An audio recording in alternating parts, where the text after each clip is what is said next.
It is 8:30. I will call this morning's meeting of the Clay County Board of Commissioners to order. Item 1 would be looking for an approval of the agenda. So move.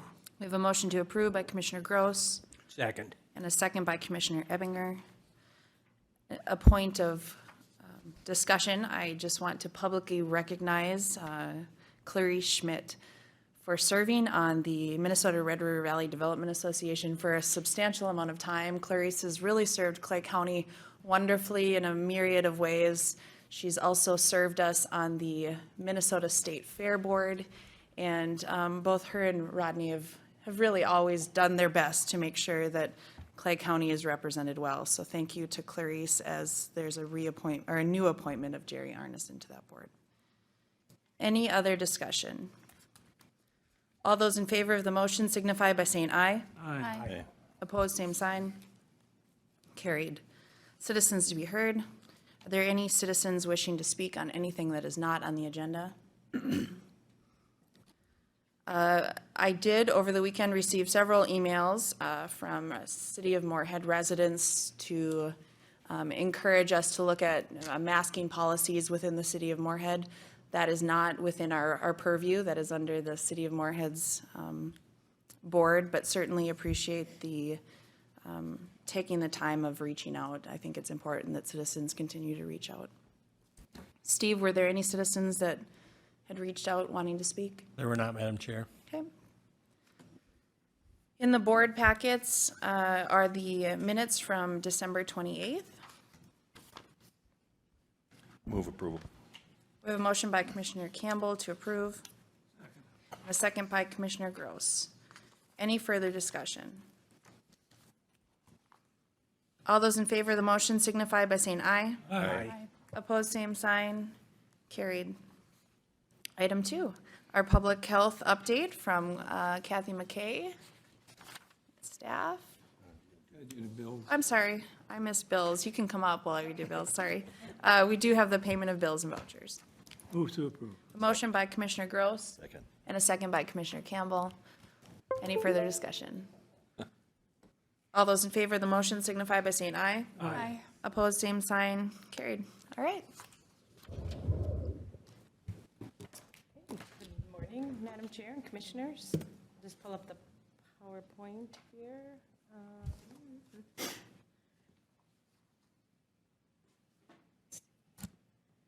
Okay.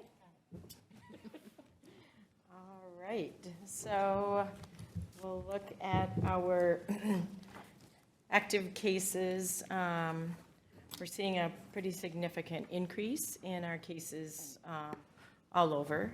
In Clay County, as you can see, we have 1,271 active cases. So we jumped up from last week about 534 cases. So that's a pretty significant increase. Also across Minnesota, over a 20,000 increase. We're seeing 67,405 as of the 14th. In Cass County, there's also been an increase. They have 2,034 this week, so it's an increase of 862 from last week. And then across North Dakota, it's 6,955, so it's over a 3,000 increase. So we're certainly seeing the increase in active cases with the Omicron variant circulating pretty wide and far. The Clay County active cases by age, so you can see an increase across all the ages, but the group that's the largest is the 20 to 24. And then we're seeing, of course, largest increase in the 35 to 39, second largest increase. So, but certainly increases across the age spectrum. Our Clay County cases per week, and the beginning of this is from August of 21, so substantial increases that we're seeing during the week of January 2nd. And then the preliminary number on the 9th is the 569, and that's preliminary because we need to have the cases catch up to the data. So we'll see more of a delay in the coming days because the testing sites are really strained. due to the large number of the volume of cases and testing and staffing issues at the testing sites. So we're really going to see kind of a delay in that. Kathy, I want to talk a little bit about the testing site, but I'll wait until the end of the Okay. report. Thanks. Thank you.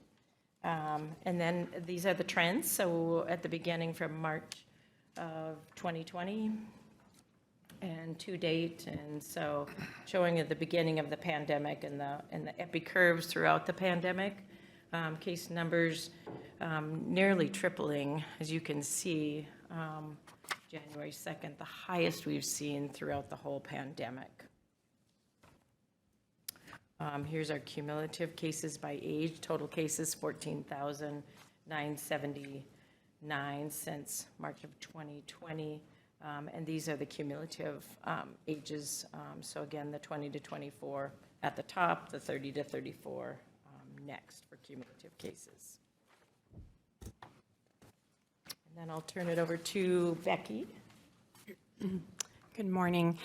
So this is the updated CDC graph of community transmission. I think it goes without saying that we remain at a high level of transmission. Clay County, all of Minnesota, and really pretty much the entire nation is at this high level. This is our total deaths due to COVID per week for Clay County. We haven't had any new deaths reported over this past week, so our total deaths stands at 114. And then Clay County hospital admissions due to COVID per week. For last week, we had 4 reported admissions so far. Again, that number will increase as the data catches up. The week before that, we had 11 admissions, which still is at a pretty increased number compared to what we've seen before. And then this is the hospital capacity information for our local healthcare systems. So at the time of this report, there were a total of 7 staffed adult ICU beds available in Fargo and 2 pediatric units available, pediatric ICU beds available. Statewide in North Dakota, a total of 20 available staffed ICU beds, and then the only 2 pediatric ICU beds, again, were in Fargo. Thank you. Doubling back on a question that I had from last week in regards to field hospital needs, are there any discussions with the providers locally to set up something like that? Or are we still feeling like we have a handle on the current needs? You know, they have it in their plan. If they ever need a field hospital, they don't have to activate that at this time, but it's been in their plan. If there's a big surge and they're overwhelmed, they have plans for a field operation, but the details we can't get at this time.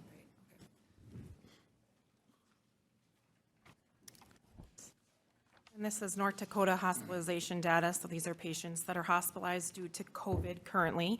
So a total of 139 are hospitalized with 20 in the ICU. Pediatric admissions are at 4 patients currently, or as of yesterday. And then the graph on the right shows cumulative admissions broken down by age throughout the pandemic. This is the updated graphic from the Sanford Healthcare System as of January 11th. We continue to see that same trend week after week where the patients that are most severely ill remain or are among the people that are not vaccinated. So 39 of the 44 that are on ventilators are not vaccinated. Question? Commissioner Campbell. Yeah, Becky, I have a couple of questions for you. As a person who had COVID before vaccines were available, and then having had both vaccines and a booster, I'm using that as kind of a backdrop here, but first, so we have these different variants, and those variants are happening because they mutate. Is that correct? Am I understanding that correct? Yes. So, and prior to Omicron, Delta was the thing, and now Delta's gone. Or it appears to be gone. We are still seeing some Delta cases. I don't think we've gotten a clear picture of exactly percentage-wise. We do know that Omicron is more prevalent than Delta, but we are still seeing Okay, Delta. because I was wondering whatever happened to Delta. That it Yeah. just- It's still circulating, just not as much as okay. Omicron. And so then my question goes to, if a person who has been in my situation where I've had COVID and plus I've had the vaccines and the booster, we know that people can get it again. Can it mutate in me right now? So usually when we talk about mutations of the virus as a whole, it's kind of more at the population level versus an individual person. Let's just start someplace. Right, correct. And every time the virus replicates, there's a chance for it to mutate, but it happens in more than just one person. It's replicating throughout a community at a time, Okay.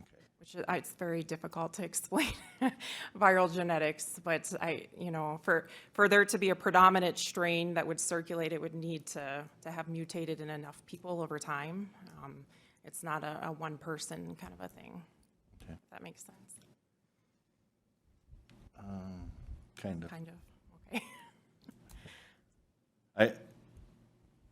Because I was under the impression that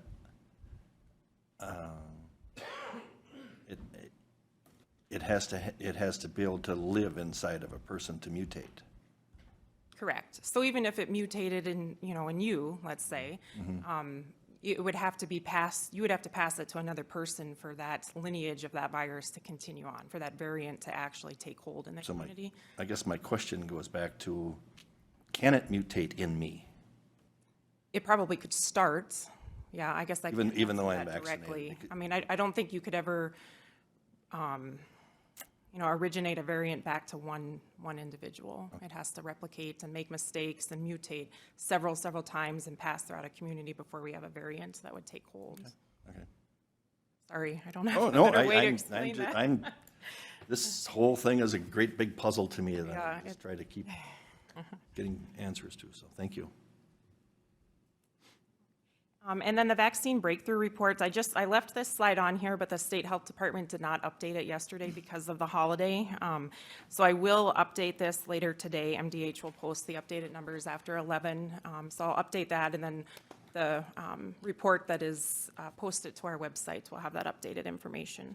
Okay, can I ask a question in regards to the breakthrough cases? I think a point of clarification, the breakthrough cases, this percentage is vaccine breakthrough. Are we available to access data to get folks that are getting reinfected? So people that may have had the 2020 COVID, what percentage of those folks are getting COVID? So the State Health Department does have a number of reinfections that they report. Again, there's a huge, data log or lag with that. So that is something that I could provide if that would be of interest. Well, and I think it's important for the public to understand too, trying to obviously do our best to mitigate what we're seeing circulating. But also I think it's fair, probably objective to say that Omicron is a different variant with different tendencies than the variant that we dealt with in October of 2020. Certainly has its own idiosyncrasies, but trying to understand what a reinfection percentage would look like, what vaccine, just think it's all part of the broader picture. Since we do have somewhere around 13,000 Clay County residents that have had COVID in some form or fashion. Yep, I can definitely include those. I know North Dakota also reports reinfections too. Thank you. Can I? Commissioner Campbell. Thank you. Just going back to the breakthrough cases again, so the breakthrough cases are people who have been vaccinated, basically, they still got COVID, right? Correct. So even though they've been vaccinated. Yes. Yep. But that 4.85% is still below when they talked about when Pfizer first came out and Moderna, they had an effective rate of 90 to 92%. That means that they had already always anticipated maybe 8 to 10% of the population at not working on them, Right. right? Yep. And then one thing to consider too when we talk about efficacy of a vaccine is, the breakthrough, do we look at breakthrough infections or are we looking at severe disease? So there's plenty of people that might test positive for COVID, but they're asymptomatic. So To me, that's a win for the. That's with or without vaccine. Correct, yes, yes. But, and again, I'm just trying to emphasize that it appears the vaccine are even more effective than what originally was put out. When you compare the numbers, the breakthrough cases, I could also say that in my mind, those weren't breakthrough cases. They just didn't work. Right. Right? It's the same thing. And that's exactly, to me, it's exactly what the information came out by the CDC and the FDA a long time ago about how effective vaccines are. And so to me, even at this late stage in this game and this thing going on now for over a year since vaccines have been available, our success rate of vaccines is even higher. Right. In those that have been vaccinated, the breakthrough cases, Yep. And I would anticipate the breakthrough percentage to continue to increase in light of Omicron, but really it's the breakthrough hospitalizations and deaths that we're looking at. If those remain low, which we. I see this as data to encourage vaccines. Absolutely, yes, yes. Not a negative, but a positive. Oh, yes, the vaccines are doing their job and very, very well. Thank you. Any other? Commissioner Kaylee. I'm just wondering if this spike that we're seeing now is still considered a part of the fourth wave, or did the fourth wave ever end? Is this a fifth wave? Where are we at there? Yeah, that's kind of $1 million question. If we look at the epi curve throughout the pandemic, it looks like we may have reached somewhat of a peak. The end of October with the fourth wave, the Delta wave, cases came down a little bit, but they certainly didn't plummet. So it's kind of a continuation of the fourth wave, I think. Hopefully we don't add another spike onto this at the end. Is there, I've heard some mutterings about some new variants maybe that are popping up internationally. Is there any information about that yet? I have not heard anything specific about that. I think we can anticipate variants to continue to circulate. And we have a pretty good monitoring system worldwide for that. So they break down variants as, variants of concern and, things that we need to keep an eye out on. So at this point in time, there is not a new variant that's Of concern, okay. Thank you.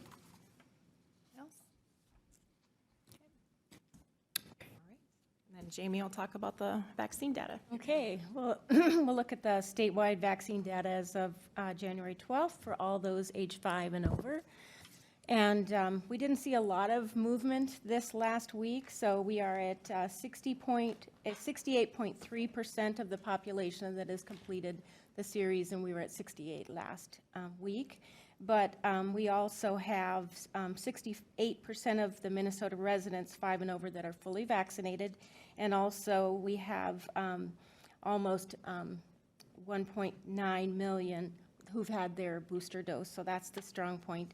And I would like to also add that I agree that the best thing we can do is continue to vaccinate. And, whenever there's a virus, basically our epidemiologists are looking at a novel or new virus because that's what poses the most threat. And so from the beginning of COVID, there were several viruses. In fact, I think we had about 10 that before the Delta got attention. But basically, they're looking at those that are the largest risk. But there also is a connection to that original virus, which helps us with our protection. I'm looking at Becky to confirm what I'm saying, but that is really what provides us with the best protection. And just like during flu season, we have many flu viruses that are out there. So they take those that seem to be the most, they're seeing the most of and put that into our flu shot, and there's usually about 3 in there, and so they're doing their best. But the catch is, that we've had some exposure to it. Either we've had some exposure, we've had our vaccine, and that's why we're seeing good protection. So we really, really need people to be vaccinated because that's the best way we can protect ourselves. It's hard to get, we get distracted by the number of people that are getting ill, and we hear a lot of that about the cases. But as Becky, pointed out, really we're looking at very low hospitalization rates for those that are vaccinated. So that's the key. I think that's not unlike you talk about choosing what strains to create the flu Yes.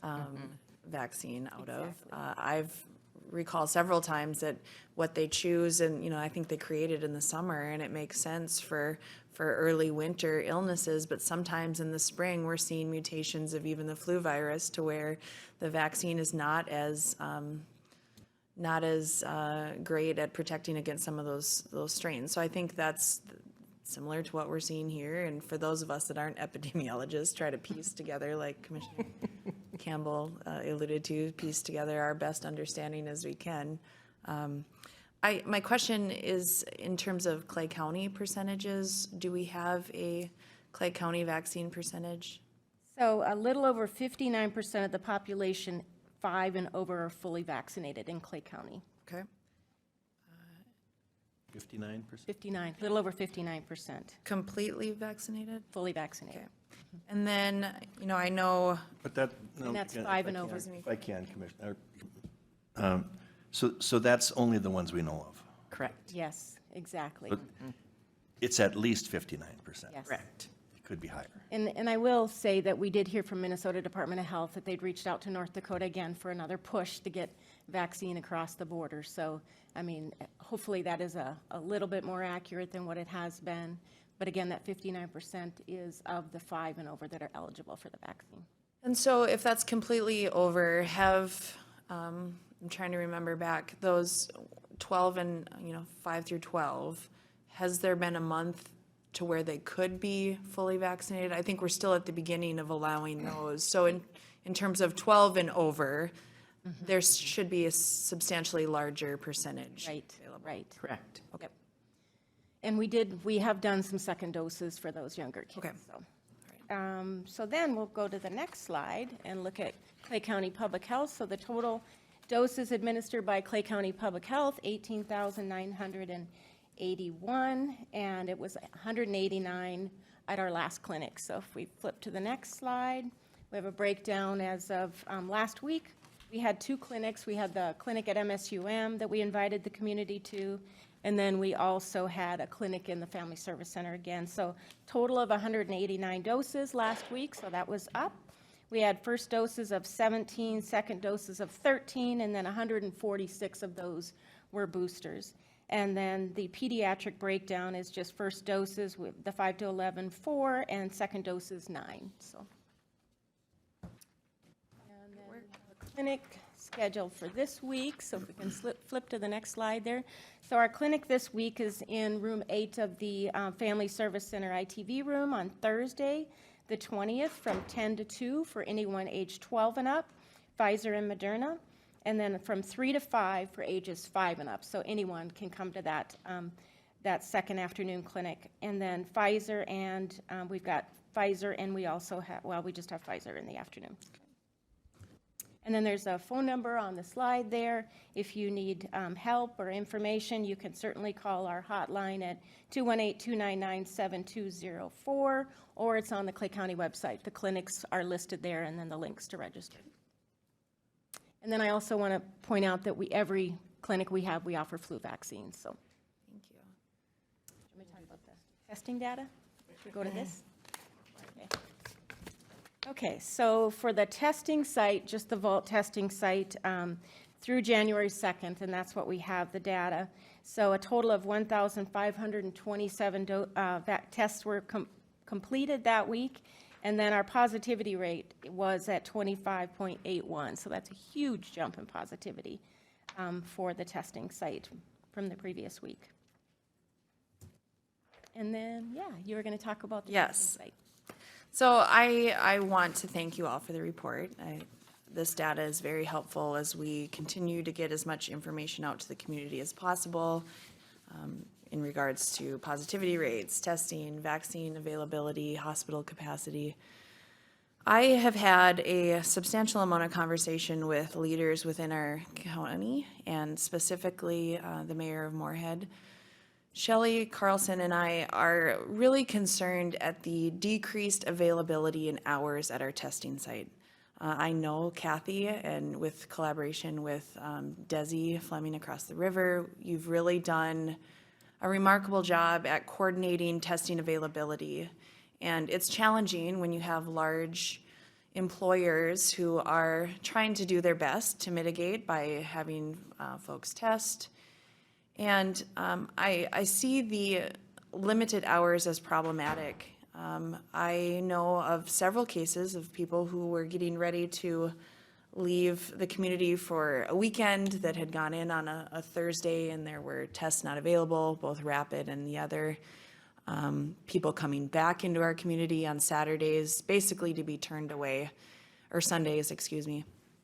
And I think this board needs to do more to encourage our leaders at the state to allow that testing site more hours. I'm not sure if it's a staffing issue. I know that there are colleges in this community where students could work and gain some extra dollars. But if you look back at this testing information that you always provide us, and thank you for that, there were upwards of 5,000 tests processed in October, November, December of last year, which was at that point a spike. And I think that's important to mitigate, to have that many tests. So the tests are available. The community is saying that this is something that's important. I think that it's strange that our governor is encouraging increased testing availability, but limiting that availability. So I think that it's important that this board send a message begging increased testing hours and days. I think having 11 o'clock in the morning is problematic, because if you have businesses that are working on developing mitigation strategies that include people testing before work, that doesn't make sense to have people leave and be at work until that. So I would ask either Steve, in collaboration with you, if there's a letter that you have that I know you've continually asked and been denied, that we could write for this board to support. And the mayor of Moorhead is also wanting to send that in support as well. So we could, I don't know if you want to make a motion to do that, but I think that should happen sooner rather than later. I'd like to copy Representative Markwart, Representative Keeler, and Senator Eakin on that as well. And I would like it to go to the governor's office as well as Minnesota Department of Health. Madam Chair, I would move that. Okay, we have a motion by Commissioner Campbell Second. and a second by Commissioner Gross jumped in first. I think that it's important that, obviously, we're eager to help with that. I think that's vitally important. Kathy, do you have any? Yeah, Madam Chair, appreciate that. I did have a conversation again on Friday with leadership of MDH, stressing the importance in talking about the problems we're having both with the timeframes and the fact that so many people from Moorhead are going over to the Fargo site, overwhelming their site. I'm getting regular communication from the Fargo site stating they can't keep up with all the Minnesota people they're getting over there, and I understand why. Their timeframes are Monday through Friday, I believe 8 to 6 or 8 to 5, anyway, full days, and where the Moorhead site is not. So I think people are trying to find wherever they can to get tested. So I've pushed that again. I'm having a conversation with that leadership today, but a letter would be very helpful as well. And just one follow-up, and then I'll open it to the board. I think it's important that if we're hearing from public health and state leaders how important testing is, to not respond to communities that are asking for it causes people to question the importance of it. Not that it's right, but I think there are people in the community that say, if this is so important, why aren't there increased availability? And I think it also shows good faith, because Fargo did help, Cass County, North Dakota, did help test a lot of Minnesota residents, as we have, because we are a community that's in it together. And so I think to not respond to increased cases or demand is not wise. Yeah, I just want to clarify my motion, and I would like my motion to have the letter go, if you're going to send a letter, send it to the top. And so I think the letter should be addressed to the governor. And along with that, saying that on behalf of our public health department, we don't want this, we need this. And then I do think, and I don't know that was in Commissioner Mojo's original, in addition to who to copy it to, but I think that it should also be CC'd to the Director of Department of Health and Safety, you know. Yeah, Health and my Human Services. recommendation was Malcolm's office is in addition to our representatives. Very good. Commissioner Ebinger. This is an example, I think, and again, a reminder within the letter may be appropriate. We're a metropolitan area of 250,000. We are the second largest metropolitan area in the state of Minnesota. And you listen to the briefings that they have coming out of the state, they're telling people in Hennepin and Ramsey, oh, we know you're crowded, so just go to some of the outer suburbs. And there's plenty of room for testing there. We don't have that option. And we are having to depend on the good graces of another state to provide testing for our population. And we're wearing out our welcome. And it's time for the state of Minnesota to step up and realize we are not rocks and cows out here. This is a metropolitan area with the needs of a metropolitan area. And if they're not aware of it, we've got to make them aware of it. But it's very frustrating. It isn't just this instance, but there's a lot of times where there seems to be a real tone-deaf attitude coming from St. Paul on the needs of this community. And we need to state it clearly and let them know in no uncertain terms that we need more resources for this. And we can't depend on North Dakota to provide them to us. That's my rant. Sorry. Do you have any other comments? Did we vote on that? We could throw in there too, a little bit more about more testing kits available. Did we vote? No. Any further discussion? All those in favor of the motion to send a letter signify by saying aye. Aye. Opposed, same sign. Carried, thank you. And I'll work with staff and coordinate with Mayor Carlson's communication director and Carlson to get that sent soon. Any other discussion on the report? Yeah, Madam Chair, because of the numbers that are increasing significantly, and we expect to see a lot more increase in the next few weeks, they anticipate it to be a real significant surge. This would maybe be the time, I know you voted, was it last week or the week before, on a mask mandate? It might be a recommendation. At this time, I'd be amiss not to recommend that from an infectious disease mitigation strategy. And again, not for the whole county, but for our county employees, particularly we have masking for the unvaccinated, but I know not popular, but masking for the vaccinated as well. So just the board can make the decision, but the numbers are really increasing and it's concerning. Madam Chair, Commissioner Campbell. I've always said that we should follow the advice of you folks, and when you come out and say it, I will move that we go back into a mask mandate until further notice. Second. We have a motion by Commissioner Campbell and a second by Commissioner Cayley to implement a mask mandate. Open-ended or clarified? That would be within, going back to basically what we had last time. So, you know, Until we receive another recommendation? pardon me? Until we receive another recommendation? Yes. Well, yeah, you know, until we can further look at data, but I guess I'm not suggesting that a county employee who is at their workstation needs to wear a mask. That wasn't the intent before either.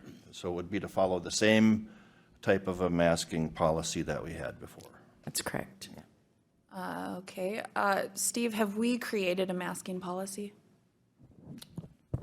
Madam Chair, we've had one previously, but we can polish that off and work with Kathy and have that out again. Commissioner Ebinger. As I recall, this applied to the public when they were in county buildings, that we expect them to be masked. Yeah, Madam That'll be Chair. contained in the policy. Yeah. And Commissioner Ebinger, there's plenty of mask availability, so we would definitely have those at the front of the buildings. Okay. Did that order from Gabe come in?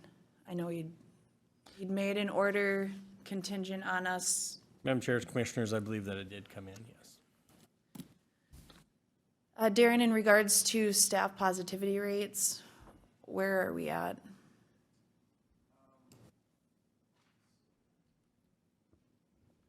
I just did a quick calculation of the people that have submitted the form. This doesn't mean that it's maybe missing people that haven't submitted the form.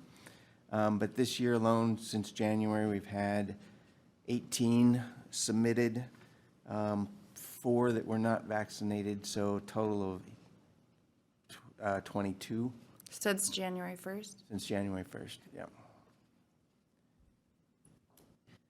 Most of them have been back or come back today. There's a few still out. Okay. But that's only the people that have reported. There may be more out there that we don't know about.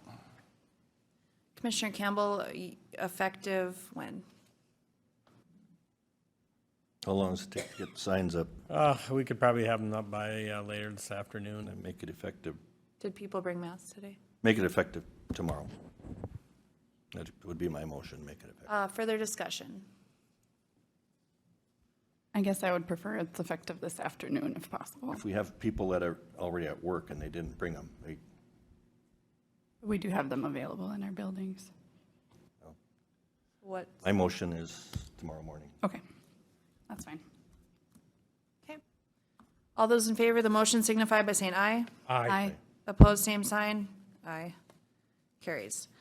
Thank you. All right, we'll coordinate on that letter. Thank you. Thank you. Can I ask some other? Commissioner Kaylee. Thank you. I'm wondering about if we have any information about the federal kits that were promised, where people could request, I believe it was 4 kits per household, and what that's going to look like. I know we can request kits mailed to your home through Vault, and Public Health shared that out. So you could request a kit and have that on hand at home. And then those are proctored online, and then you mail that in. But in the news, there's been a promise for kits coming from the federal government as well. What do we know about that? I don't know that I have any more details than that, other than I know the timeline was supposed to be later this week. Wednesday, I think, was last I heard. As we get more details, we'll definitely post it on our websites and Facebook, though. And then one more question. As Jenny mentioned at the beginning of the meeting, there was a lot of folks in the community that reached out wondering about a mask mandate for Moorhead and countywide. I would say those that reached out to me were interested in if there was a way that Moorhead and Clay County could work together in coordination for a countywide mask mandate that the municipalities would support as well. But when I look at the data that we're given, I don't have a picture for what this is looking like, what the numbers are looking like in our surrounding communities. So it's hard to make a decision for Barnesville or Ullin when I don't know what the pandemic is looking like in those areas. So I'm wondering if there's a way, maybe by zip code or school district or something, that we could get a better picture for what's happening in our rural communities. Yeah, it's really challenging. We've attempted that in the past, and I think we talked about that too. It's extremely time-consuming to be able to vet out particular communities, but we can rest assured that it's just widespread. It's continually, and as people move about and are doing all kinds of things, the important thing is, as we see the numbers rise, this will impact workforce and school officials. And as we met with the schools, they were already struggling with having enough staff to have their classrooms because of the number of people that were out. So I think it's widespread. It is widespread, we know. I just think it's impossible. It would be way too many hours that Becky doesn't have to try to figure out all the tiny communities, but we can rest assured it's all over the place. So it's really widespread. So a little follow-up to that, we have a testing site here in Moorhead, and obviously folks could drive in, make appointments and drive in from our surrounding areas. Are there any satellite testing opportunities in our rural community?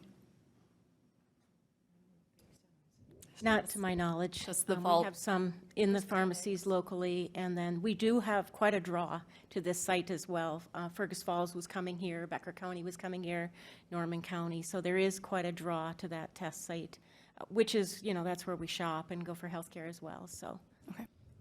Commissioner Campbell? And there are testing opportunities in some of those places, whether they have pharmacies or whatever, and Local clinics or pharmacy. whatever in some of those communities, but I guess when we come to a broader, just in terms of a discussion right now, and I appreciate the fact that, it's brought up to talk about, but and this goes to Commissioner Ebbinger's comment a little while ago. We're a regional community of 250,000 people here, and to have a partial mandate in one particular area when the others don't do it, you have to wonder, what.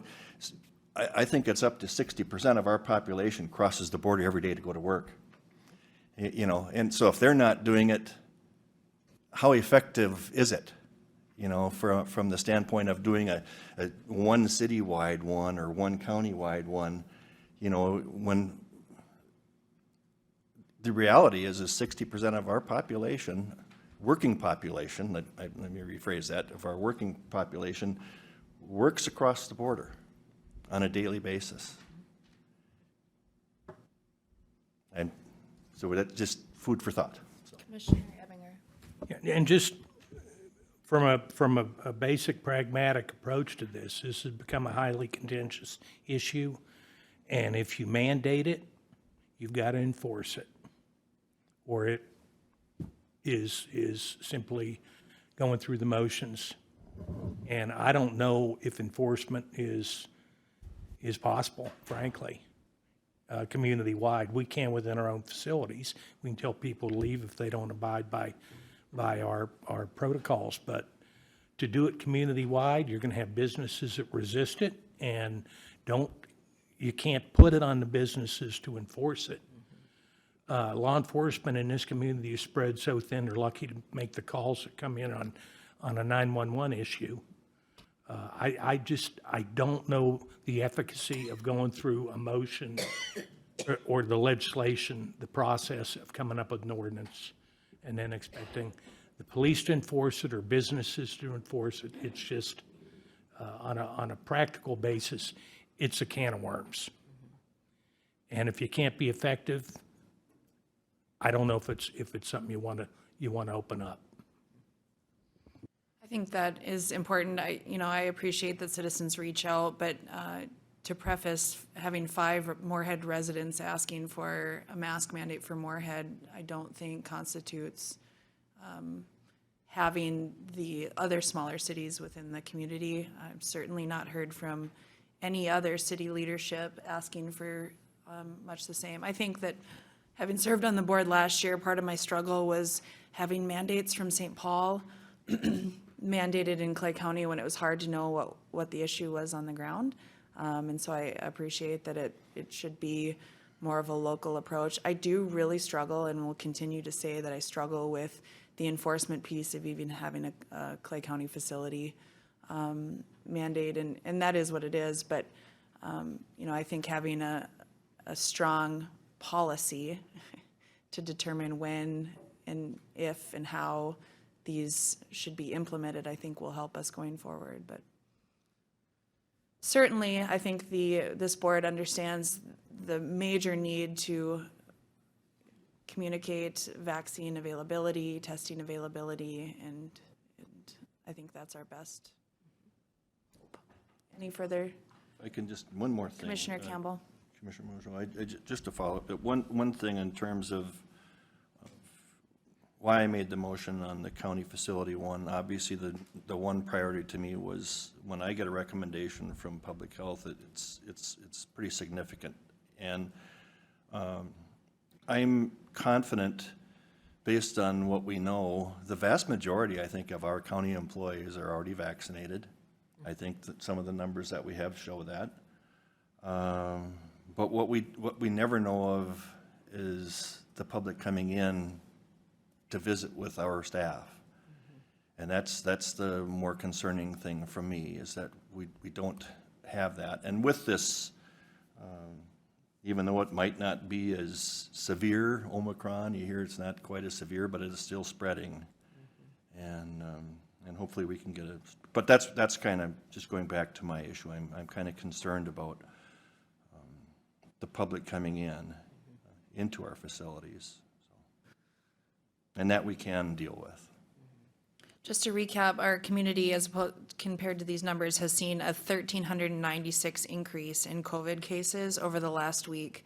I don't think you could answer this, but if Sanford and Essentia aren't viewing this as an emergency to set up a field hospital, I'm curious what numbers they would justify something like that. And so I think part of me continuing to evaluate how we mitigate is what our hospital capacity is, and if they're not threatened by a surge of 1,300, I'm wondering what they would be.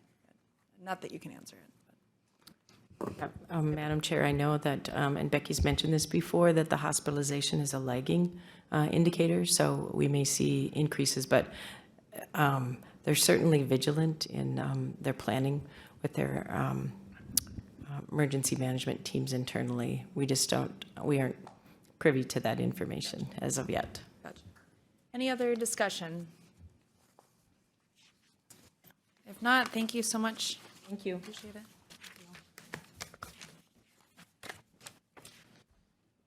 I lost my agenda.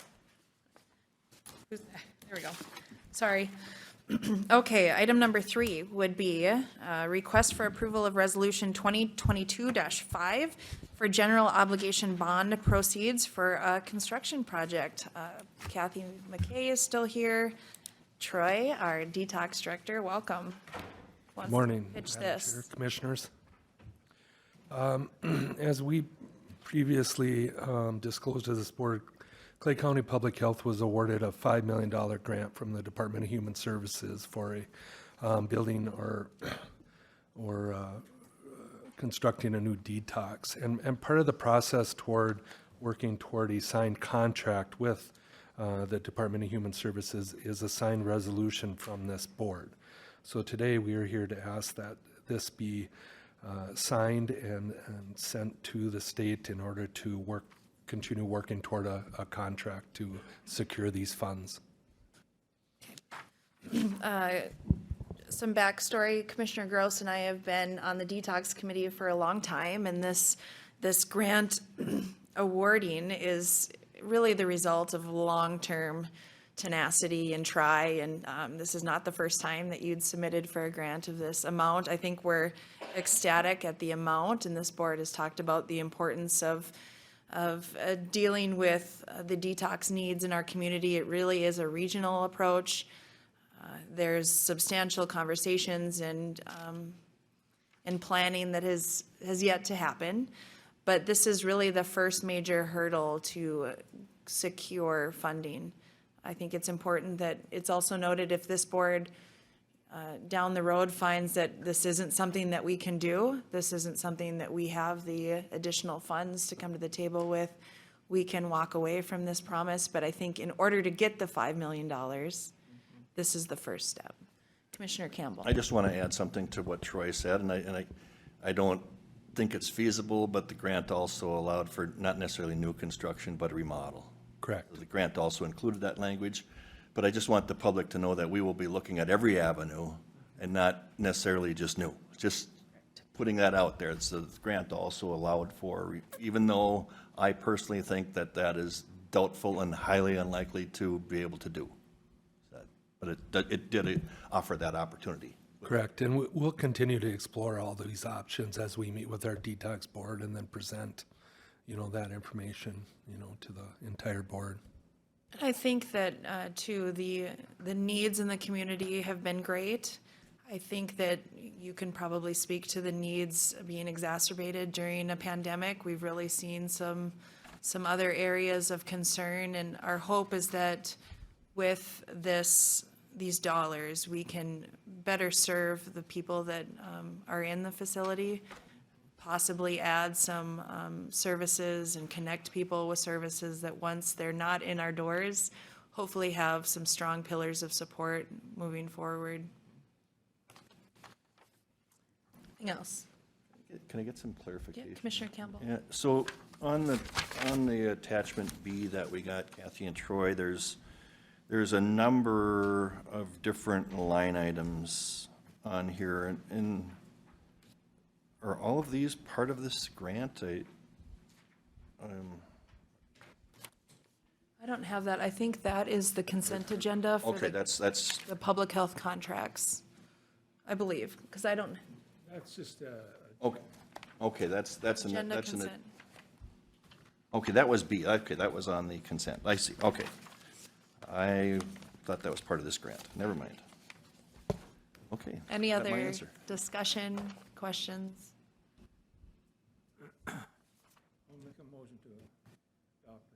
We have a motion by Commissioner Gross to approve Resolution 2022-5, second. and a second by Commissioner Ebinger. Further discussion? All those in favor of the motion signify by saying aye. Aye. Opposed, same sign. Carried. Thank you. Thank you very much. Now you really get to go to work. Right. It's exciting. It is. Thank you. Thank you for your work. Thank you. Okay, item number 4 would be the continuation of our discussion regarding the Mortenson request for rezoning in Goose Prairie Township. I see our planning director is zooming in online. Is there a way that we can expand that? Good morning, how are you? Good morning. Good morning. Thank you for your patience. I know this had been tabled a couple times due to commissioner absence, so thank you for your flexibility. Absolutely, thank you. All right, Matt, we're working on expanding your screen. And I'm here. going to share my screen Okay. here too.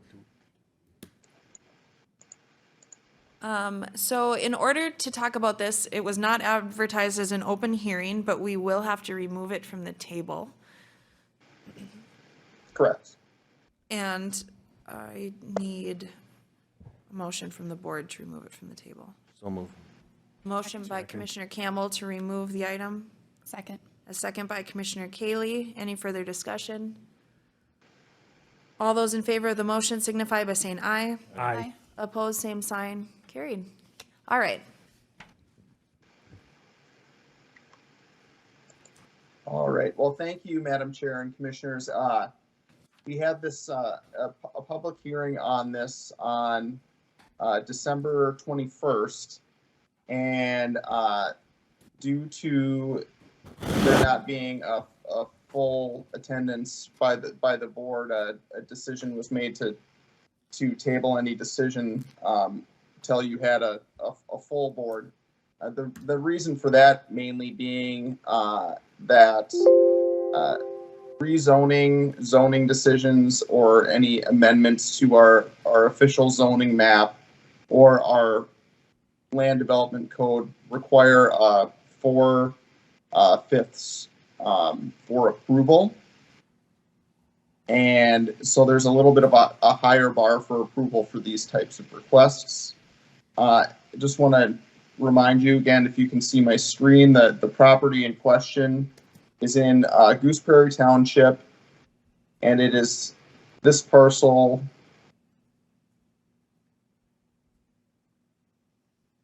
right here. And so the parcel currently has resource protection aggregate, resource protection biological, and agricultural general zoning on it. And that request was to remove the resource protection biological from the parcel as a good portion of the parcel. Roughly this area in red here has been disturbed. Just as a quick reminder to kind of why this parcel is zoned with the resource protection biological overlay. One being that it contains about 57 acres. So this tan color is classified as a dry hill prairie, a native prairie. I was able to find some actual notes on this specific parcel from a survey that was done by the DNR back in the late 80s and then updated again in the 90s. And they did make some notes that it's a very heavily grazed parcel. They didn't note any species of special or any threatened or endangered species. They did note a number of species of state special concern. Those are mainly grass and forb species. And just for your information, species of special concern, they don't have any legal protected status at all. Just kind of more used for informational purposes. So then we also have this shrub swamp, a wetlands essentially up here to the north in this green. That was also delineated by a consulting engineer firm that the landowner had hired to delineate those wetlands. And then a disturbed area over here. So this was an area that was either cropped at one point. I think it was actually cropped at one point. But for as of today, essentially this whole area, roughly in the red, it would be disturbed. And so the Planning Commission had made findings. I'll throw those up here. That they consider the effect of the proposed use upon the health, safety, morals, general welfare of the occupants of surrounding lands, existing and anticipated land uses, traffic conditions, effect on agricultural usage and values of property and scenic view in surrounding areas. They made the finding that the development will not create an excessive burden on any public facilities or utilities. They made the finding that the rezoning was reasonably related to the overall needs of the county and the existing land use, that it was consistent with the ordinance and the purposes of the zoning district in which the applicant seeks classification. They made the finding that it's not in conflict with the comprehensive plan and that it would not prematurely stimulate public investment in utilities. I will note that there was, just as a reminder, there was a lot of discussion with the Planning Commission on findings 4 and 5. And just that the main thing being that our ordinance requires a environmental assessment worksheet to be completed before any mining occurs in a resource protection biological zoning district. And in conflict with the comprehensive plan, being that in our current comprehensive plan, one of our goals and policies is to balance aggregate resources with our native prairie resources. And so that was kind of what that discussion had centered on. Any questions for me at all? Any more information that you would like to hear? Just to get a little bit of a refresher from what we had discussed at our public hearing on the 21st. Thank you, Matt. I just want a point of clarification. I was not present at that meeting, but I did watch it and want to clarify that when that overlay had been placed, was this landowner notified? So this landowner was not notified. It was done as a part of a kind of a wholesale update to the development code and our official zoning map. So it was we have 3 resource protection overlay zoning districts, and those being resource protection wellhead protection, resource protection aggregate, and then resource protection biological. And in 2005, there was a process and it occurred throughout the spring and summer, where the Planning Commission and the board at that time had held public hearings on making changes to the official zoning map and adopting these zoning districts, because it was a county-wide and not specific to a single parcel. the statute essentially provides a avenue or a process for noticing, and that can be done in just the newspaper. And just reading through the information that we have on file, it looks like there was notices that went out in every county paper for this at the time. Thank you. Commissioner Campbell? Matt, if my recollection of the hearing was that we don't have any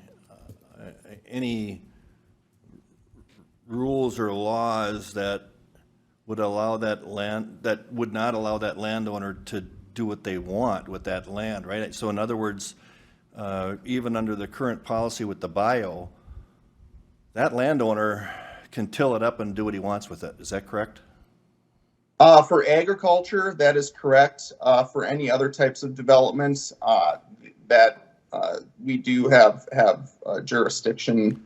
There are ordinances and standards in place for other- residential, commercial, and Yeah, industrial. for other zoning issues. Yep, but not for agriculture. Yeah, No. yeah, and so, the applicant has said that, if you can't have, this is a resource that he wants to have, it's why he bought the property for, and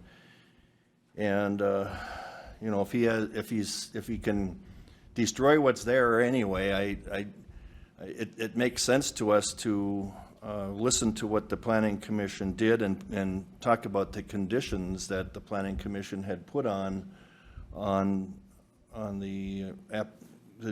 I don't know if there was conditions on this, but there could be. There will be. There will be conditions on the gravel mining, which there always is in every gravel mining pit that's brought forward. There's the conditions that we can be concerned about as a board can be established through that process.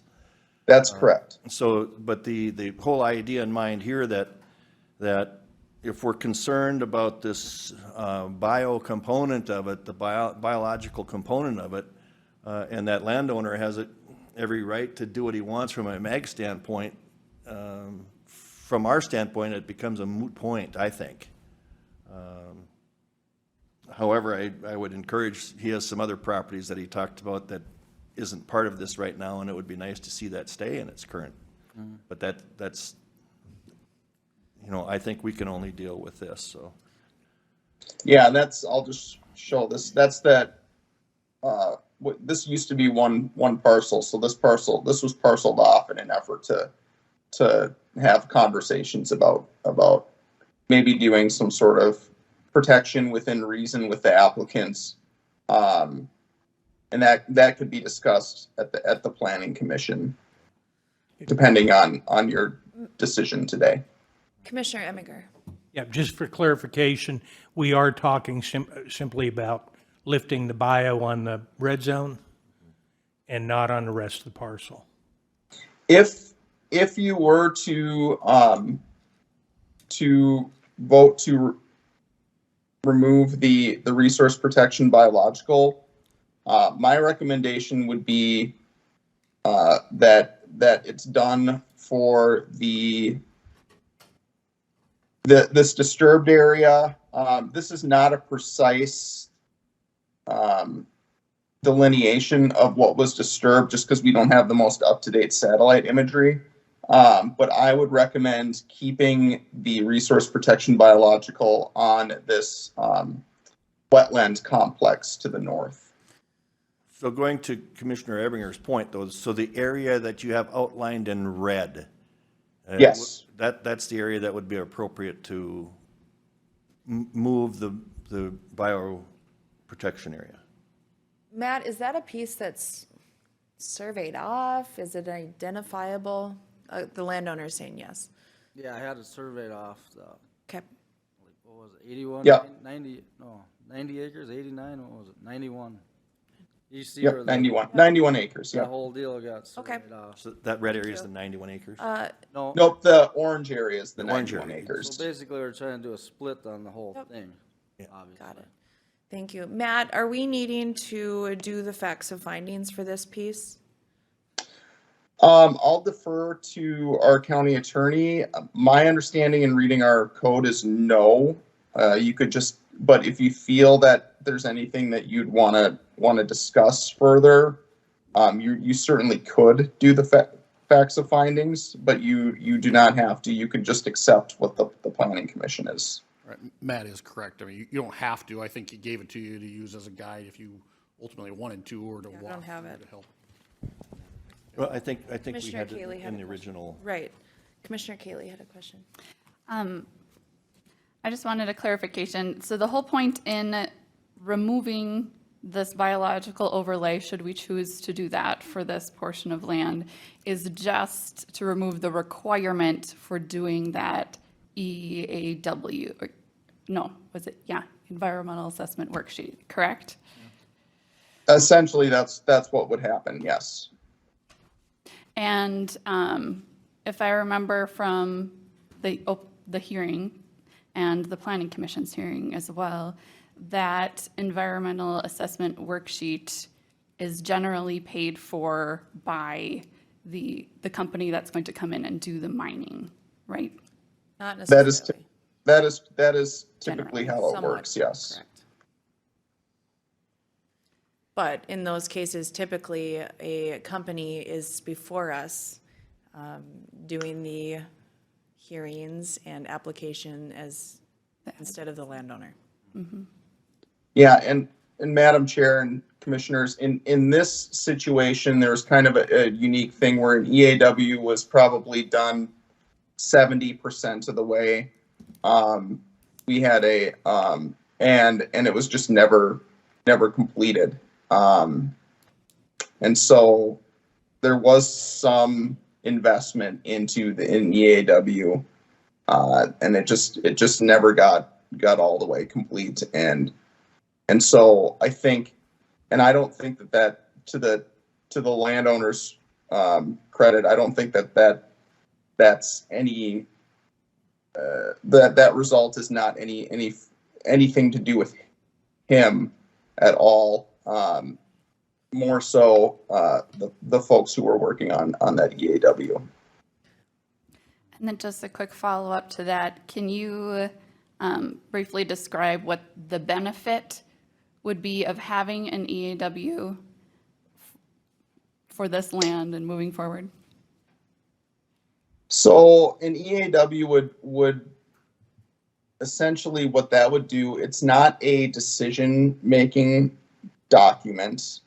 It's essentially a study that would give the responsible government unit, in this case, Clay County, more information in making a land use decision.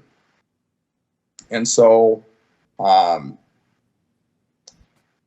in this case, there would probably be, and just looking at the past EAW, they'd be looking at, impacts, what kinds of if there's any threatened and endangered species, and what species of concern, what's the quality of the prairie, and then also likely impacts to Felton Creek, which is a designated trout stream, so it is protected water in state statute, just to the north, and then provide some.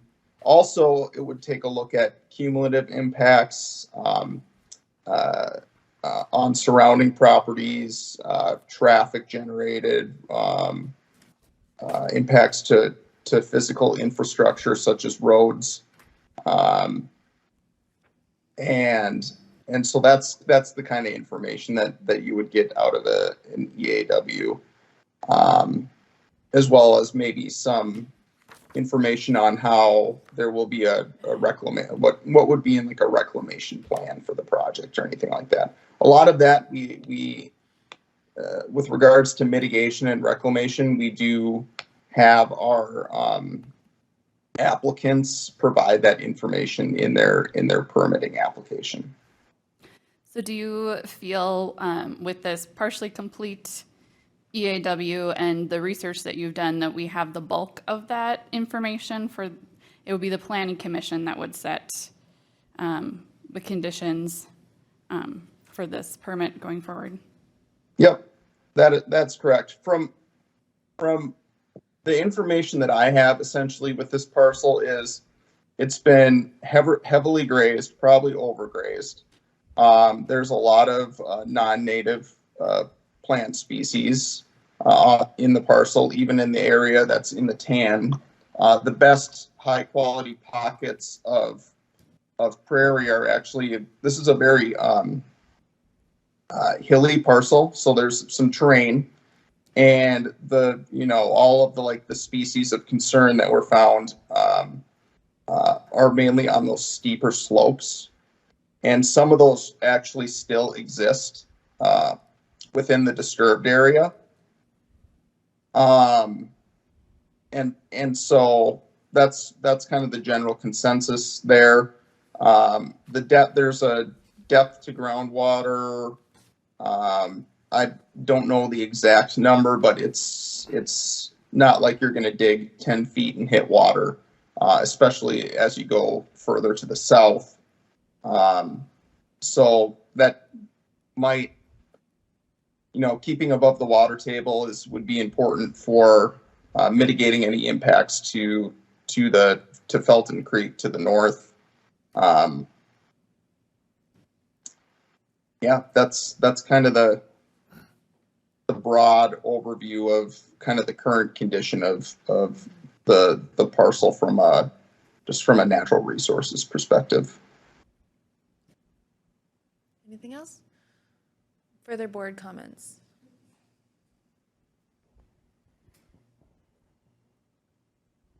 Madam Chair, Commissioner Campbell. I would move that we remove the resource protection, bioprotection on the,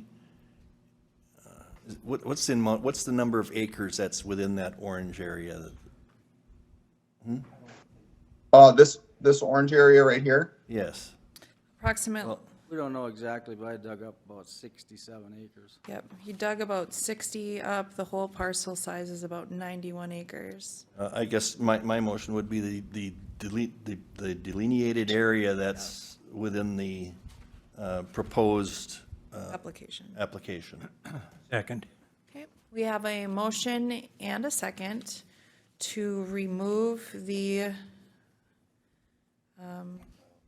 bioprotection overlay from the proposed part of the parcel. Further What would be comments? wrong with removing the whole thing? I guess that's what my question is too. How does that work? If we just do that? When I actually paid for the survey to get the whole 91 done and a wetland study, which was $5,700 for the bottom, Well, I will say that, what would be the difference of doing? Wouldn't right. it be more complicated down the road? well, here's what's What gonna, happens? what you'll bump up to is anything over 40 acres, you will have DNR at every hearing Yeah. asking for, 40 acres is your threshold for an EAW.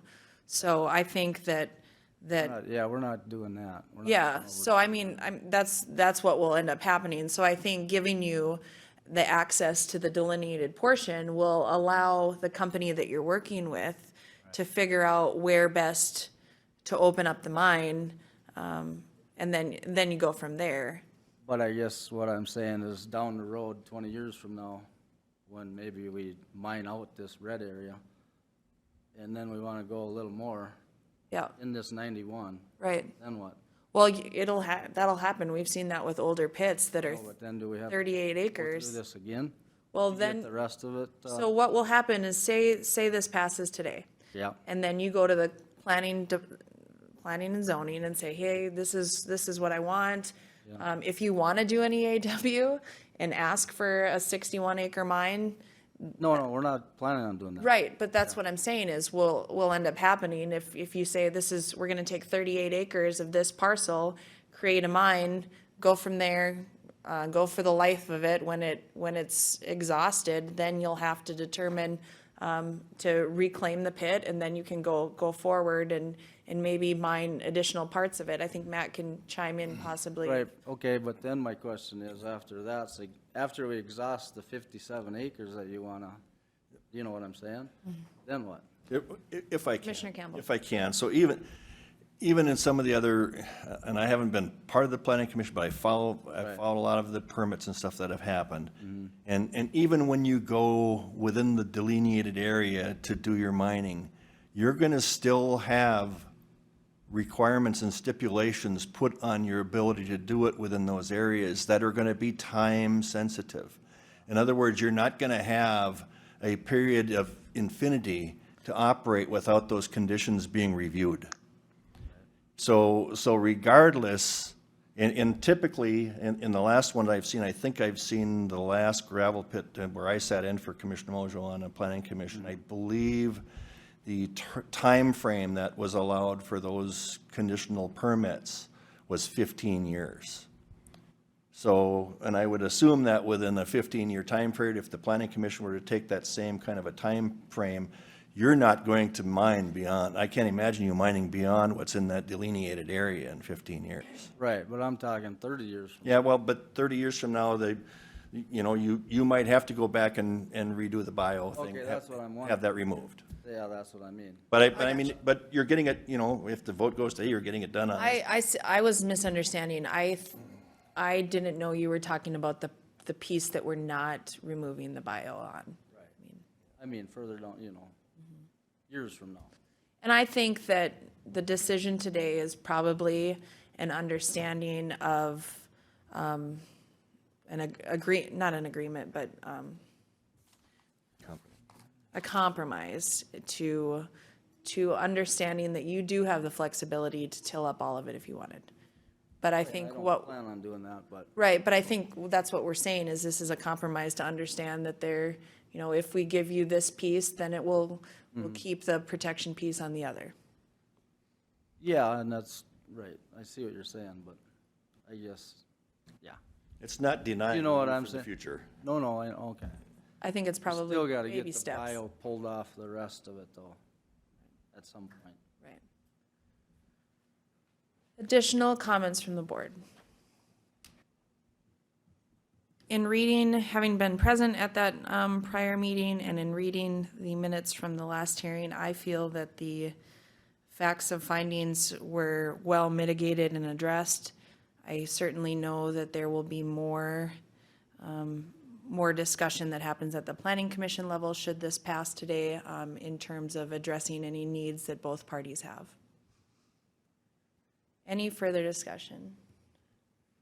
All right, we do have a motion and a second. Colleen, can I ask for a roll call, please? Commissioner Kaylee, No. Commissioner Gross, Yes. Commissioner Mojo, Yes. Commissioner Campbell, Yes. Commissioner Ebinger. Yes. Okay, that does reach the 4/5 threshold, so the application is approved. Thank you so much for your patience, and we look forward to the application at the planning commission level. Thank you. Thank you, Jeff. Yep. Thanks, Matt. Thank you.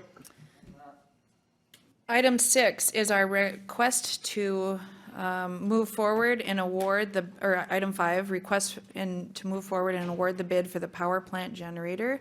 Our facilities director, Joe Olson, is tuning in on Teams today. Good morning, Joe. Morning, Madam Chair. Can you hear me clearly? We can. Thanks for your patience in waiting. Yep, you bet. And good morning, board members. Today we are requesting to move forward with this project. Last week we opened bids for and ended up with a low quote from Rick's Electric of $345,000. We are recommending that we award this project to them. Along with, we do have some owner coordination items. Obviously, we had to pay for the electrical design, and then a new door has to be installed as they're going to be tearing it out to remove the old generator, and then some roof repair. So we have a total project cost of $366,947.50. And if approved today, we would order it today. And lead time probably wouldn't be here till about August, and completion day would be sometime about mid-September. Okay. Commissioner Campbell has a question. I don't have a question, but more so a comment. I believe this was planned on being funded through ARPA, and I think the original funding request was somewhat less than this. The price has gone up fairly significantly, but still, and again, it goes to what everything else we're seeing. And I guess I would like to see us move forward with this, but at the same point in time, go back and revisit the additional dollars within ARPA to have it come out of the ARPA funds. The intent was to pay for the project through ARPA funds, and while we have still have the availability of those funds, I think they should be used, so. Thank you.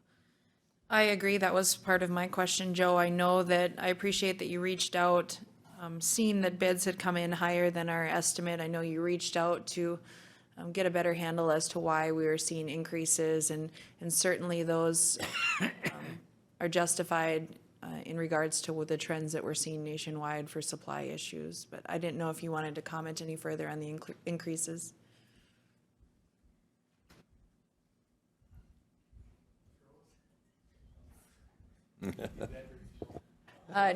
No, We must Freeze have frame. shocked them. Yeah. Steve, do you want to comment on the increases at all? I do not, Madam Chair. Okay. I agree. I think we're set to have an ARPA committee on Monday, I think, and so bringing that back to committee to discuss any. Tomorrow morning, actually. Tomorrow morning. Perfect. It's been a busy week. I believe for the board, if my recollection is correct, I think the number we had originally approved through ARPA was 275,000. Close. Okay. Any other board questions? Board wishes? Madam Chair, I would move that we authorize this request subject to ARPA approval, ARPA committee approval tomorrow morning. Okay. There's a motion. I think he did say he was wanting to order it today. I know we're facing lead times. I'm not Is there a difference in Monday? I guess. I don't know if he had a meeting set up. Well, I guess I would change my motion to just approve it. Okay. We have a motion by Commissioner Campbell to approve the request, Second. and a second by Commissioner Ebinger. Any further discussion? All those in favor of the motion signify by saying aye. Aye. Opposed, same sign. Carries. Thank you. All right. We should put it on our ARPA committee for tomorrow. Okay, resolution 2022-6. We have our auditor treasurer, Lori, is here. The grant she's looking for approval of is the 2022 Help America Vote Act grant. Good morning, Lori. I was here about a month ago requesting approval to apply for the voting equipment grant. This is the Help America Vote Act, and hopefully we can, if we get this grant, we can use that to pay for part of the equipment request for last time. Okay. Lori, can you clarify what does an assistive voting device help us with? It helps with those, helps those with disabilities vote, whether it be hearing impaired or visual. And you can have headphones, or it also has Braille on there. Okay. So it helps those folks vote. So I know you do a lot of coordinating with townships. As townships seeing needs arise, do you coordinate with them in terms of getting one of these or more machines at their schools? I buy for every precinct in the county. Good. I buy one of these for everybody. Great. And we had, our auto marks are really old. And so I replaced half of those last year, and the other half will be this year. Okay. Just want to go back. Joe, we did, sorry about the technical piece. We did approve your request. Commissioner Campbell would like us to discuss that tomorrow in terms of how we piece out the additional funds that are required from what the ARPA initially approved. Okay, will do. Thank you. Thanks, Joe. You bet. Bye. Okay, Lori, I apologize. No problem. Any other questions from the board? Madam Chair, I move approval of the submittal for the 2022 Help America Vote Act. Okay, we have, Second. we have a motion by Commissioner Campbell and a second by Commissioner Kaylee, and just also a clarification, that is a resolution 2022-6. Okay.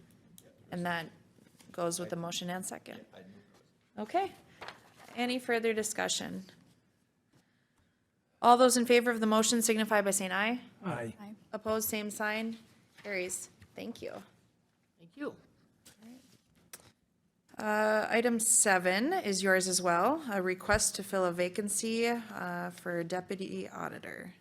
Thank you. My payroll person has decided to retire effective in May. She's been here for over 32 years, so very thankful for her being here and the great job that she does. But also, I'm requesting this position to be filled earlier than her retirement date.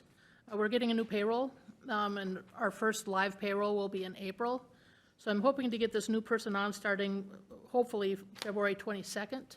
That way we'll have one person to work on the new payroll and one to complete with the old.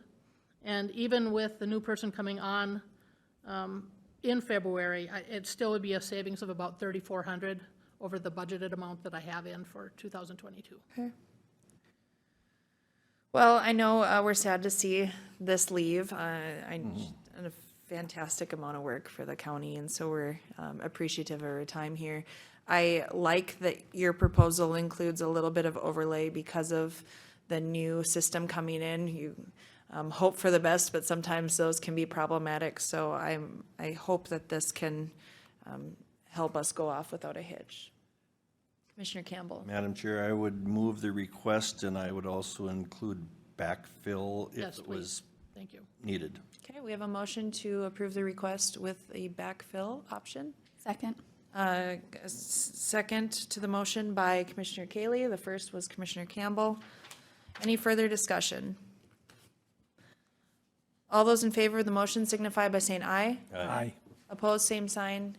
Carries. Thank you so much. And I did send your resolution to our administrator if you need that, Lori, before you leave. Okay, committee reports. Commissioner Ebinger, I don't want to miss you, so we'll start with you. I apologize for that. No. On the 11th, I attended a meeting with Minnesota partners, the Greater Fargo-Moorhead EDC, Commissioner Campbell, Steve Larson, Dan Molly from City of Moorhead, Matt Gilbertson, and Derek LaPointe. It was just a general discussion on issues concerning the Minnesota party's needs from the EDC, and it will be an ongoing discussion as we move forward. On the 12th, I attended virtually a Northwest Regional Emergency Communication Board meeting. We had election of the chair and vice chair of the technical side of it, and that's Dennis Olson and Chris Miller, and then the board chair, Bruce Lawrence, and vice chair Jim Duckstead were also elected.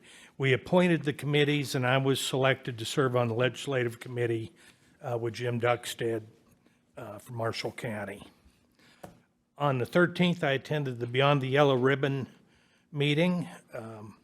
They discussed the success of the Christmas parties they had for the deployed personnel's families, and a representative of the VA there discussed some of their staffing issues. And on the 13th, a group of us met to review and discuss the Red River Regional Dispatch Center Draft Joint Powers Agreement. Commissioner Campbell, myself, Sheriff Empting, Chief Deputy Lansom, County Attorney Brian Melton, and John Shockley all met to discuss. We had a lot of work to do on this draft joint powers, but off to a good start and discussion on it. And that concludes my report. Thank you, Commissioner Ebinger. Commissioner Campbell. Thank you. On the 11th, we had a Highway Tracking Committee meeting. We did talk about a couple things regarding the 5-year plan, the County Road 75 geotechnical update. That's a little area that's on County Road South. There might be some need to have some additional work done over and above what's been included in the 5-year plan, because the geotechnical is showing probably more instability underneath than what originally was intended, so we'll continue to work on that. We did have a presentation on some maps that from the FM diversion regarding cemetery alignments. Those are right now just different proposed options. They've been showing those options to the cemeteries involved on the Clay County side with the cemetery boards and the cemetery representatives. So those discussions continue to go. We talked some about the township roads down in the area that the south of the diversion embankment, Wood Township roads, there's a couple of them that might be considered for vacating. We've talked a little bit about those, and Dave is going to be meeting like with Holy Cross Township and some of those areas and discussing those. Nothing's formal yet, but there's just a couple of them that they're proposing closing. We talked about the North Broadway Bridge, and moving forward with plans for removing that bridge. And if there's anything else, Commissioner Gross can add to that when he gives his report. We also, on the same day, we had a Clay County Finance Committee meeting.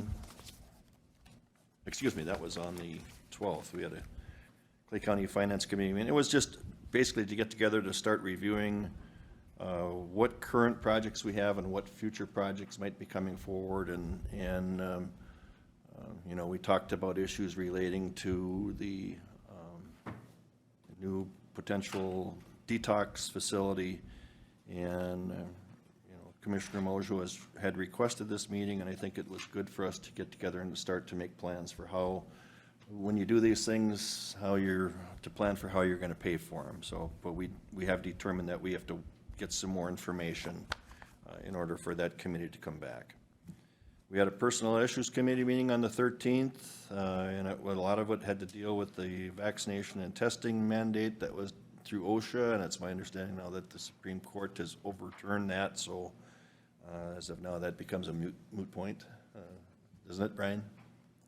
Correct, Commissioner Campbell. I think Mr. Larson was going to talk a little bit about that too, about the data that we've collected too, that we're recommending that we should be purging that data. But yes, the Supreme Court stated any further implementation.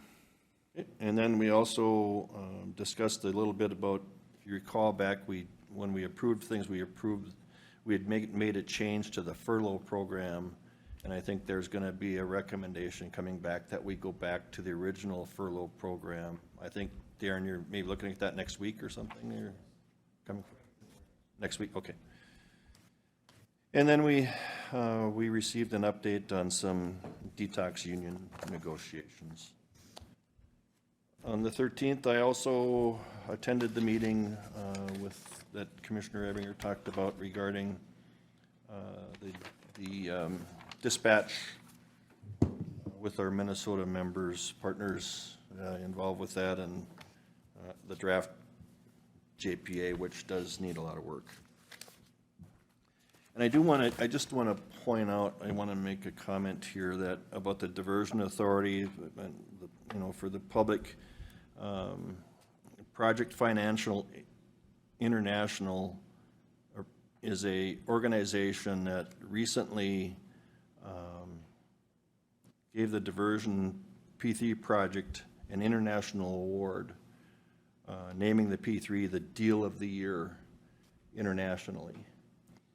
The project is the first flood protection resiliency P3 in the United States and one of the first worldwide. It is also the first project the U.S. Army Corps of Engineers P3 program to reach financial close. So it's a big hats off to all those who spent a lot of time working on this project. To get an international award like that is really amazing. It was, I thought it was important for the public to recognize the significance of that. So that concludes my report. Thank you, Commissioner Campbell. Commissioner Gross? Just at the one meeting that was highway tracking, and Commissioner Campbell covered that pretty good, so. Thank you. Commissioner Kaylee? Thank you. On the 12th, I attended the Cass Clay Food Commission meeting. I was officially welcomed as a new member to that. And we did a few new appointments and reappointments to that as well. Then Rory Beal from our Public Health Department gave a presentation on the connections between mental health and food insecurity. And then we also had a presentation from First Link reporting some of the data that they have been collecting on the calls that they receive and the connections to food insecurity.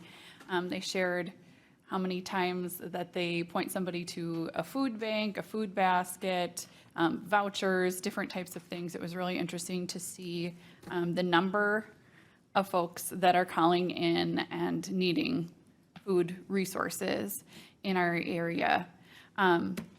They also talked a little bit about how when somebody calls, maybe they ask about getting connected to a food bank, but they also are trained to ask further questions to see where that person is at with their mental health, with other needs that they might have in the for their family and their household. So First Link is a really great service, and they can definitely get you connected up with the resources that you need to be stable for your family. We also had a citizen attend that meeting with a grant proposal for a community garden project. Usually we would like to get something like that on the agenda, but he had a deadline of the next day to get that grant proposal submitted. We did vote to write a letter of support for that project. It's an ambitious project, utilizing youth and making connections with the New American community to provide urban community garden spaces and getting that food to food banks and families that need it, that is grown in those gardens. And the site for that project is at the United Congregational Church on 8th Street in Moorhead, as well as they hope some other sites around the community as well.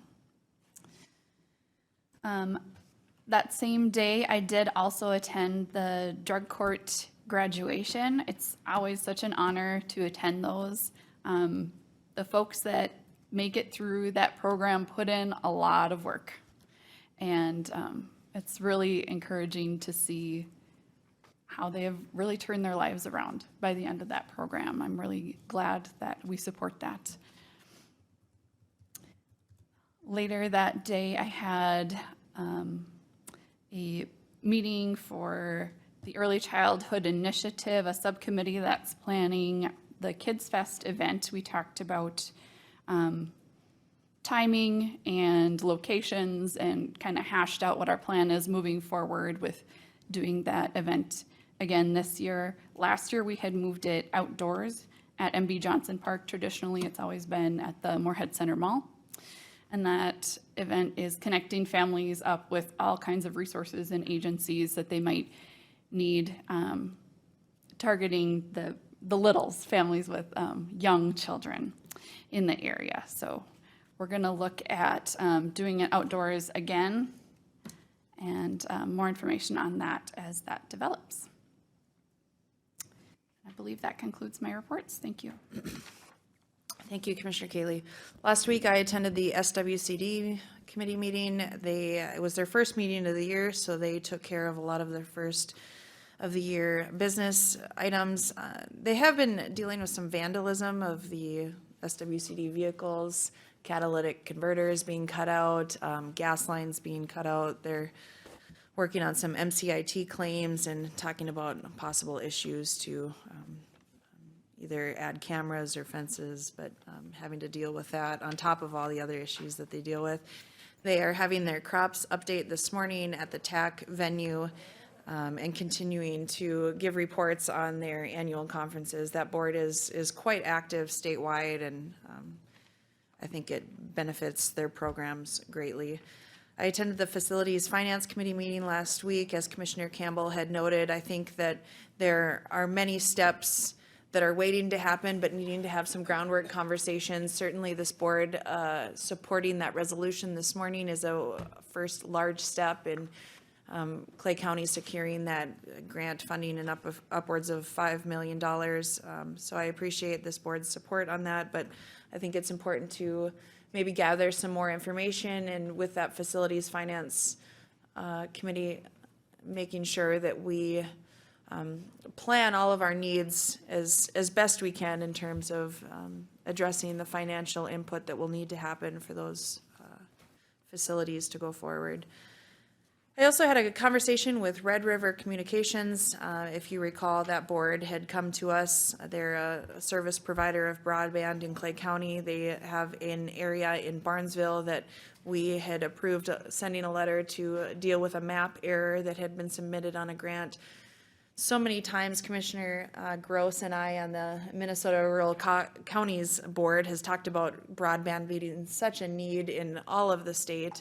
And there seems to be a disconnect in counties and cities understanding that we need more broadband, but having service providers that actually provide the service. Red River Communications is working on a large grant that would really increase, if secured, increase the broadband availability in Spring Prairie, Cromwell, Holly, Riverton Township, Elkton Township, Elmwood, Kurtz, and Holy Cross Township. It really would be a continuation of service areas that they currently have in Clay County, and I think they said upwards of close to 400 households would be served by I don't understand the broadband terminology in terms of speeds, but 100 by 20, I think, which is fast.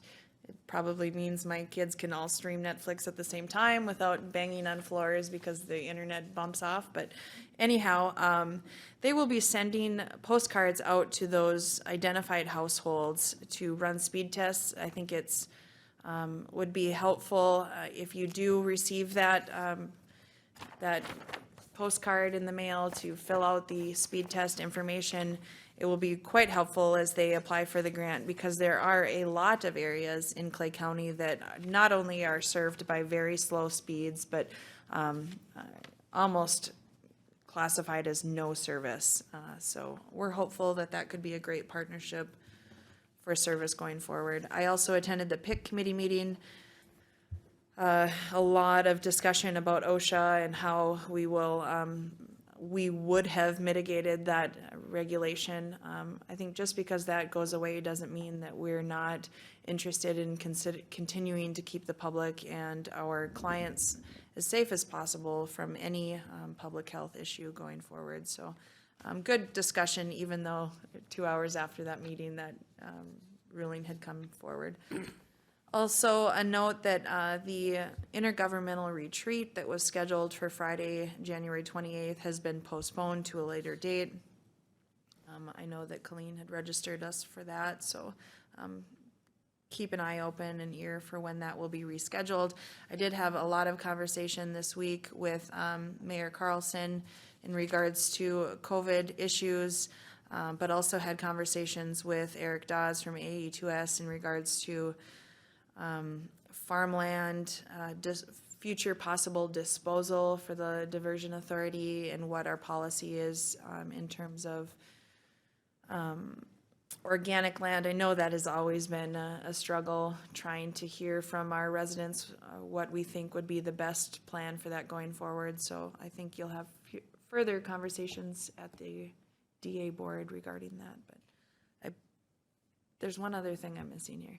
Oh, the PIC. And so we, as Brian had alluded to, did this board take action to support the OSHA regulation and require gathering of vaccination cards from all of our employees in preparation for what that requirement would be. As you've seen in the paper and read online, is that there was a stay issued, and Brian can chime in on the legal verbiage, but from his perspective, we have a due diligence to purge and destroy the information that had been gathered because we don't feel that is needed at this point. Would you like to? Correct, Madam Chair. That would be my recommendation to the board. The board did make a previous motion or approval to get that information as preparation for the vaccination mandate. The fact that the Supreme Court put a stay in place, which will, I would say, ultimately end, I think, anything further. If you look at the analysis, it's a stay to allow for any further litigation, but they also answered all the questions of how they would rule, and that ruling would need to be utilized by any court. So I see it that it's, for all intents and purposes, ended, and I would recommend to the board that we purge any further information that we might have gained previously based on what we thought we might have to implement, which we're not going to implement now. Okay. If something was to change, obviously we could regain that information, I think, as well. But I think to assure all of our employees that we're not taking or keeping that information beyond any other reason except what was going to be used would be appropriate by this board.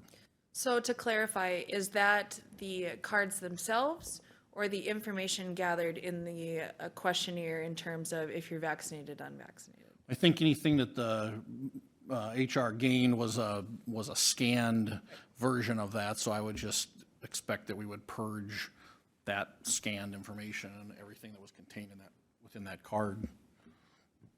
Yeah, the attachment was part of the file, so I should be able to delete the entire file by the end of the day and purge all the information to include the cards as well. Commissioner Campbell. I just want to point out that what the board acted on, though, at the time was the current law based on the 6th Judicial District's 100%. at the time. So what we did was within accordance with what was the law at the time. I think the board was absolutely within its purview and did exactly what we needed to do to be able to get ahead or be ready for, just as I think Commissioner Mojo stated, the PIC committee and everything that HR was doing was right in line with the federal and state OSHA requirements, and we would have been ready if we would have hit that deadline as required. And we were having discussions 2 hours prior to the Supreme Court issuing its final order. So I think the board did exactly what it needed to do, but I think now this would be an appropriate step to take as well. Board questions? There is a recommendation. What are the board's wishes? I move that we direct Human Resources to purge the entire file, including the cards, in response to the ruling from the Supreme Court. Thank you. We have a motion by Commissioner Eminger Second. and a second by Commissioner Campbell. Any further discussion? All those in favor of the motion signify by saying aye. Aye. Opposed, same sign. Carried. Thank you. All right, Steve. Thank you, Madam Chair. Last Tuesday, I attended highway tracking meeting that's been covered by both Commissioner Campbell and Commissioner Gross. That afternoon, I participated in the economic development meeting that's been discussed by Commissioner Campbell and Commissioner Ebinger.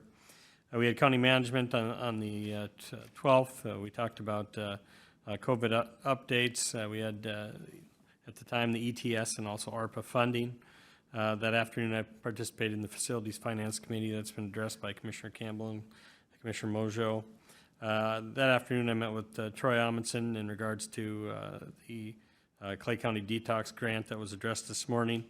On the 13th, I participated in the Red River Communications meeting that Commissioner Mojo has addressed. I do believe that next week we'll be coming forward for this board for a letter of support from them in regards to the grant that the Reconnect grant that they discussed. On the 13th, Darren and I also met with LES in regards to the ETS, the PIC meeting, which has been addressed, and also that afternoon met with Commissioner Campbell, Commissioner Ebbinger's comments on the triple RDC JPA draft. The 14th, I met with Troy and Kathy in regards to the detox facility. On the 14th, we are also notified that although we've had our exit interview with the state auditor, our audit results were actually released. They are on our webpage for citizens that are interested. There was a concern about the potential of missing the deadline. The state missed the deadline of having that audit information released. That could possibly have impact on our bonding rating, but in working with Lori, that does not appear to have happened. I just wanted to make the board aware of that. And also I've heard from both GIS and maintenance staff that will be working on developing the signage and then changing it out later this afternoon. That concludes my report. Thank you, Steve. Brian, do you have anything else? Commissioner Campbell? I just want to point out, I did see some communication from Jeannie from let's see, it's at Minnesota Pollution Control Agency regarding the grant. And it appears that we're much closer now to getting that. They have some formality things that they have to go through their process, but based on her email information, we're getting close to the end where we're going to finally be able to get that grant signed, so. Great news. Anything else? All right, we are adjourned.